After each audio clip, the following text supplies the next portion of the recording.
Greetings, ladies and gentlemen. Have you ever wondered what it would be like to live in a world that roughly resembles that of the year 1980, except with more decayed infrastructure, far fewer civil liberties, and a much less gentle culture? Well, you may be about to find out if either one of a pair of heinous bills currently under consideration by the US Congress is to pass. The bill in the House is called the Stop Online Piracy Act, or SOPA. Its counterpart in the Senate is called the Protect IP Act, where IP stands for intellectual property. To protest these bills, several prominent websites have taken very visible actions earlier today. The free, spontaneous order-based encyclopedia Wikipedia has gone dark for 24 hours, essentially to illustrate what an internet without a free exchange of information would look like. The social website Reddit, which is a popular forum for discussion and for the sharing of news articles, also had been deactivated by the site's owners as a way of protesting these two bills. And if you did a search on Google within the past day, you might notice that the name Google itself was blacked out. I think these sites are not far off from the truth. In fact, I think if these two bills were to pass, we would see the end of a free internet.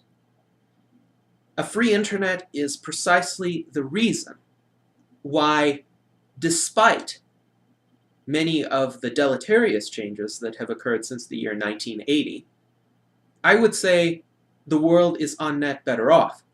The world is better off because the internet has opened a sphere in which individuals, unaffiliated with any large institutions or power blocks, can finally be empowered and can finally express their own ideas and create their own products in a way that was unavailable to previous generations.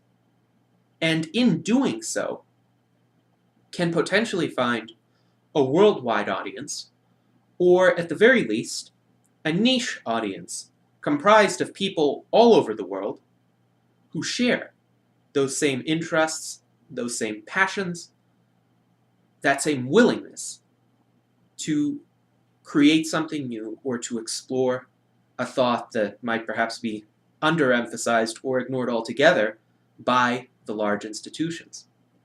However, we have seen, especially in the past several years, how threatening the internet can be to the establishment and the powers that be. The internet is, of course, very threatening to authoritarian or semi-authoritarian political orders that try to keep a stranglehold on information. Hence, we saw crackdowns during the Arab Spring protests by the regimes that were the target of the protests against protesters' ability to use the internet and personal mobile devices. But there's another group that is threatened by the free exchange of ideas on the internet. And this group is allied with the political establishment, and indeed, in many cases, successfully controls the political establishment. That is the entertainment and media complex. A great example of how intertwined that complex is with the political establishment is the very identity of the new president of the MPAA, the Motion Picture Association of America. His name is Chris Dodd.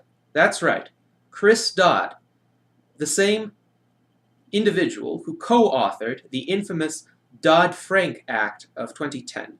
It's a roughly 2,300-page financial bill that pretty much nobody read when it was enacted into federal law, and whose consequences and whose very meaning are currently still in dispute, because pretty much nobody knows what the full implications of this bill are going to be. Well, shortly after he had this, quote, accomplishment, Senator Dodd decided to retire from Congress.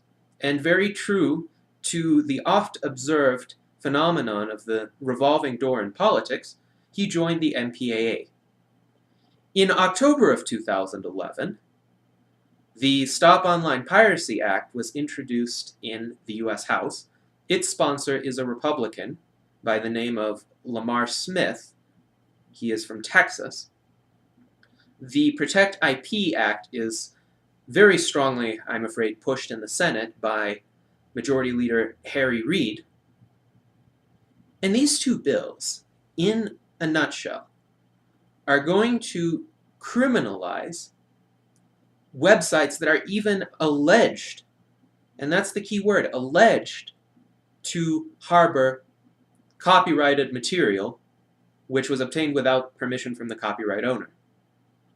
In practice, what that is going to mean is any party that accuses a website of hosting such material will be able to get a court order for that website to be shut down, for search engines to delist that website in an unprecedented act of censorship, for advertisers to stop being able to cease being allowed even to post their advertisements on that website. And in effect, that website would be cut off from the internet. This is an unprecedented power. And even without the ability to block domain names, which was previously proposed in SOPA and was recently removed in a more current draft because of the outcry against it, even without that ability, the bill would still offer plenty of means for websites to be shut down on the basis of the mere allegation that they harbor copyrighted material that was illegally obtained. Now, let's look at how that would affect legitimate websites. Let's overlook for a minute all of the numerous arguments about whether intellectual property is even a valid concept.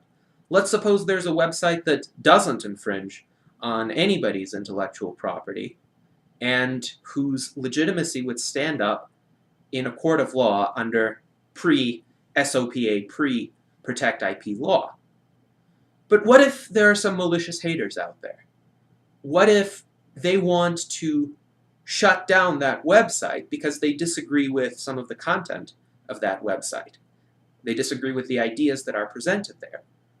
Well, they could file a false claim under either of these two bills if they were to become law, and the mere allegation would serve to essentially cut that website off from the rest of the internet.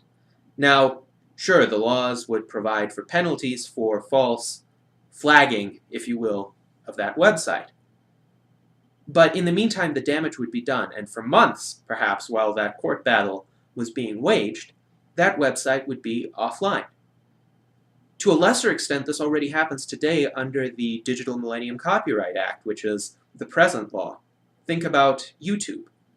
YouTube is bound by the terms of the DMCA, and the DMCA allows it a so-called safe harbor if YouTube removes allegedly infringing content from its website. So what happens quite often, and I've seen it happen, is the malicious false flagging of videos on YouTube that have absolutely nothing to do with copyright infringement, that couldn't possibly infringe copyright because they're not using anybody else's materials, or even if they are using somebody else's materials, they're using it under permitted fair use provisions of US copyright law. But the moment something is flagged on YouTube, YouTube takes it down as a precaution while it investigates the video being flagged. And in the meantime, a lot of the effect of the video would be lost even if the video is ultimately reinstated. Say the video is about a time-sensitive subject, and resolving a DMCA dispute could take weeks or months or even longer. Well, by the time that video is reinstated and the author of the video is completely exonerated, which, given YouTube's perfunctory and automatic dispute resolution process, is quite hard to do, the current event is no longer current.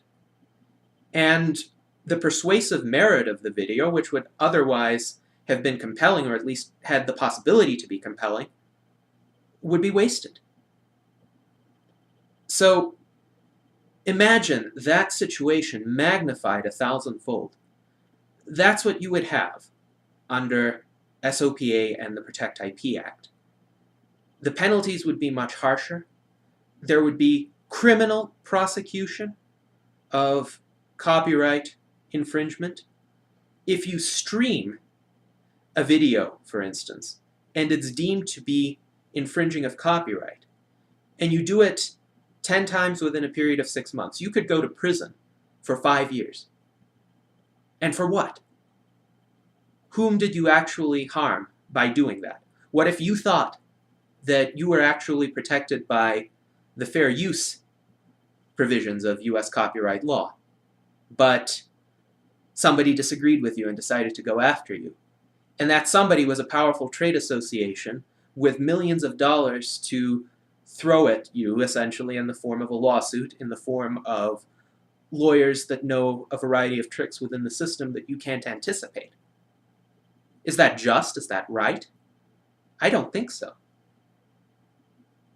What this is going to do is it's going to have a chilling effect on the little guy, the person who today, despite the flaws of the DMCA, still has a reasonable degree of confidence that if he goes on the internet and if he just speaks his mind, or he has an original idea, he wants to create a musical composition, he wants to create a work of art, he wants to start a small business, he wants to start up a website where there's some commenting capacity, where users can post their own thoughts.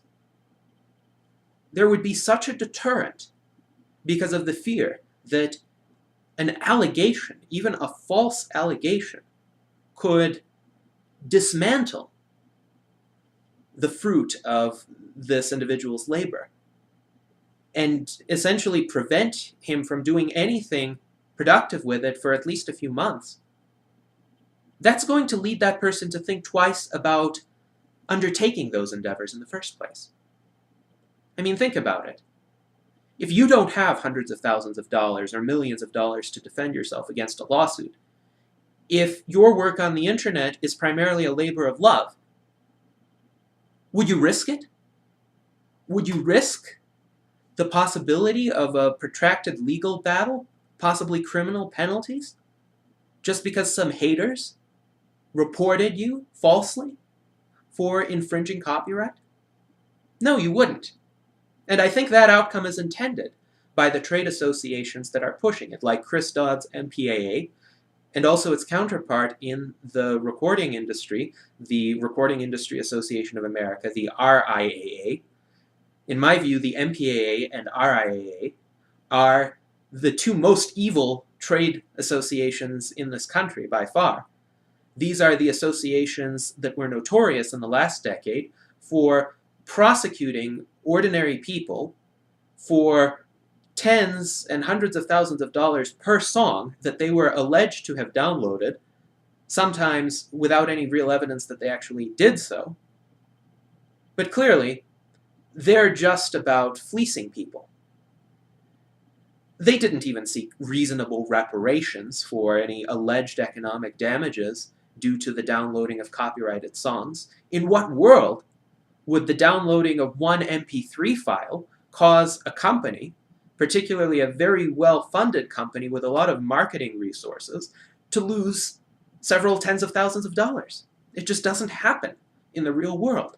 Yet many people's lives were ruined by the legal actions of these associations. More recently, these associations were some of the big pushers of ACTA, the misnamed anti-counterfeiting trade agreement, which was not really about counterfeiting at all. It was about setting up an international treaty to restrict the free flow of information across borders and to get various countries essentially pushed by these trade associations and by the political establishments with which they are connected to enforce US-style copyright laws in other parts of the world.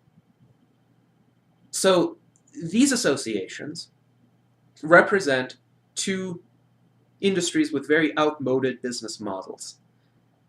These business models are a relic of what might be called the read-only culture of the 20th century mass media. This is a term that is frequently used by advocates of the open internet, advocates of empowering individuals to participate actively in the culture rather than consume it. That kind of active participation is called the read-write culture, and it's something that has been revived in the 21st century. Now that you and I can also go on the internet and create our own works, we don't just have to soak up whatever the mass media and the big entertainment companies give us. So the read-only culture, unfortunately, has remained the business model of the big entertainment companies. And largely, whatever profits they've been able to earn in the recent past have been the result of societal inertia. The fact that not everybody is active on the internet yet, the fact that not everybody likes to use it or is interested in using it, and the people who are stuck in the old ways, who do de facto live in the year 1980 in terms of the technology that they utilize, they're still the revenue generators for the recording industry and the motion picture industry in the United States. They know this. They know this, and they know that their model will not be sustainable for much longer because of generational changes, because of demographic shifts, and because even in previous generations, a lot of people are gradually coming around to adopting new technologies. The old model relies on media being packaged with tangible goods, so that you buy one tangible good, such as a CD or a hard copy book, and in doing so you buy one unit of the media they're trying to sell you. You're buying a piece of literature, or you're buying a set of songs. On the internet, the two have been decoupled. Instead, you have the physical infrastructure be the computers and the infrastructure that connects them via the internet, the cables, the satellites, all of the wonderful technology that we have, that essentially implies that when these days we get entertainment, we get news, we get content, we get data. We don't get extra physical stuff that we can hold in our hands. And that data is far more abundant than it was in the age where the read-only culture was dominant. That threatens the establishment, because the establishment has relied on using that bundling of the data and the physical content as a revenue generator. Essentially, if you want the data, you have to pay for its packaging. You have to pay for the CD. You have to pay for the hard copy book. Well, you don't have to do that anymore. And in the long run, these institutions have one of two choices. They either adapt to the new technological reality, or they perish. But they want to postpone that choice. They want to postpone it by using political means to crack down on individuals who prefer to use the new media of the internet and prefer to get their data without it being packaged in clunky, hard copy objects. They're not just targeting the so-called pirates. They're not just targeting the people who allegedly facilitate illegal downloading. They're targeting all of us. They're targeting our ability, our willingness to go out onto the internet and create our own media rather than consuming their own. Because if the fear is put into us that even if we do everything right, even if we obey the law, if somebody somewhere doesn't like it, or even if those big associations of the past, these old establishment firms, the record labels, the movie studios, take umbrage at what we produce, then it would be taken down and our work would be for naught. They want us to think that. And if SOPA and the Protect IP Act pass, many of us will think that. And the amount of creative output on the internet will decline colossally. As long as these associations have political power, this is what they're going to try to do.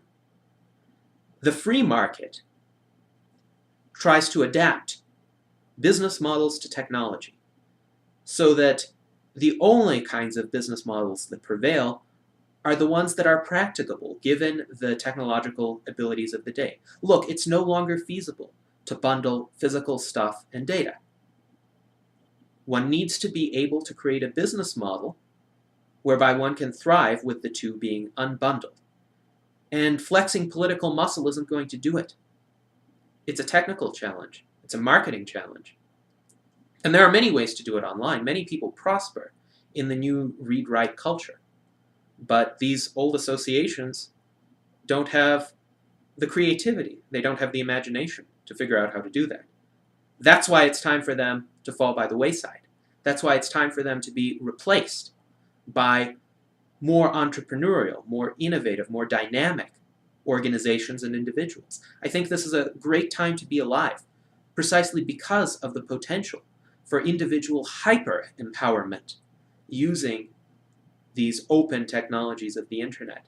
The fact is, were I alive during any other era, were I alive in 1980 even, I would not be able to do what I'm doing right now. I would not be able to communicate to you in this way.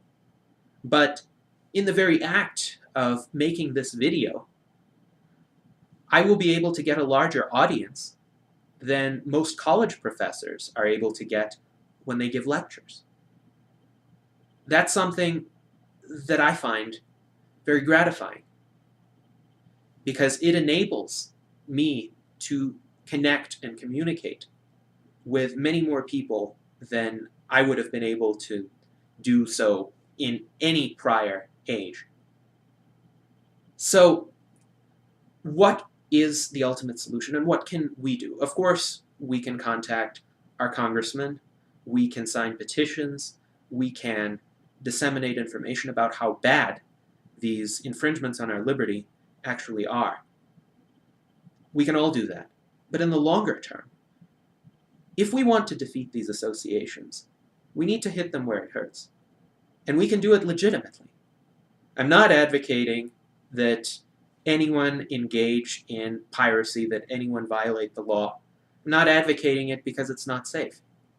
What I'm advocating is that we focus our tastes, we focus our consumption of content on those parts of the culture that respect us as consumers, that are willing to engage us as individuals, that we participate in the read-write culture, not the read-only culture, that we bypass these old establishment channels, that we don't consume the junk that comes out of the recording studios, that we look very skeptically at what comes out of the movie studios, and that we focus on more independent content creators, the people who license their content as Creative Commons so that other people may remix and reuse and adapt and build upon that content. Individual artists, individual musicians, people who share their works on YouTube are a great example of that. Those are the kinds of individuals who can help rebuild our culture. The read-only model of the 20th century is a historical aberration. During most of history, we didn't have a few large firms dominating the culture, and we didn't have them spewing out junk to appease the lowest common denominator. Rather, we had a great degree of diversity in the culture, with many elements of the culture being localized geographically because it was difficult for individuals to move around to a substantial extent. But you had great centers of learning, you had great centers of art and music. Think of Florence in Renaissance Italy. Think of Austria during the 18th century that produced such amazing composers as Haydn and Mozart and Beethoven.